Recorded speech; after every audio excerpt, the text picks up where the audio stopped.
ప్రధాని నరేంద్ర మోదీ మరో విదేశీ పర్యటనకు వెళ్లారు. ఇవాళ్టి నుంచి ఆయన ఫ్రాన్స్, అమెరికాలో పర్యటించనున్నారు.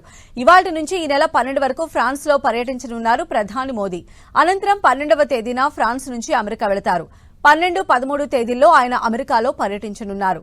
పారిస్ లో జరిగే కృత్రిమ మేధ సదస్సులో పాల్గొనేందుకు ఇవాళ ఫ్రాన్స్ కు బయలుదేరారు ప్రధాని మోదీ. ఫ్రాన్స్ అధ్యకుడు ఇమాన్యుయల్ మాక్రాన్ తో కలిసి ఆర్టిఫిషియల్ ఇంటెలిజెన్స్ యాక్షన్ కమిటీ సమావేశానికి అధ్యక్షత వహిస్తారు. ప్రధాని తన ఫ్రాన్స్ పర్యటనలో భాగంగా కడారచి థర్మో న్యూక్లియర్ ఎక్స్పెరిమెంటల్ రియాక్టర్ ను పరిశీలిస్తారు. అనంతరం 12వ తేదీ సాయంత్రానికి అమెరికా పర్యటన నిమిత్తం వాషింగ్టన్ డీసీకి చేరుకుంటారు.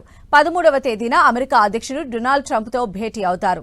డొనాల్డ్ ట్రంప్ రెండోసారి అమెరికా అధ్యక్ష బాధ్యతలు చేపట్టిన తరువాత తొలిసారి భేటీ కాబోతున్న ప్రధాని మోదీ ఈ సందర్భంగా ఆయనతో పలు అంశాలపై ద్వైపాక్షిక చర్చలు జరపనున్నారు. భారత్, అమెరికా మధ్య వ్యాపారం, వాణిజ్యం, రక్షణ, ప్రాంతీయ భద్రత వంటి కీలక అంశాలపై వారు విస్తృతంగా చర్చించబోతున్నట్లు సమాచారం.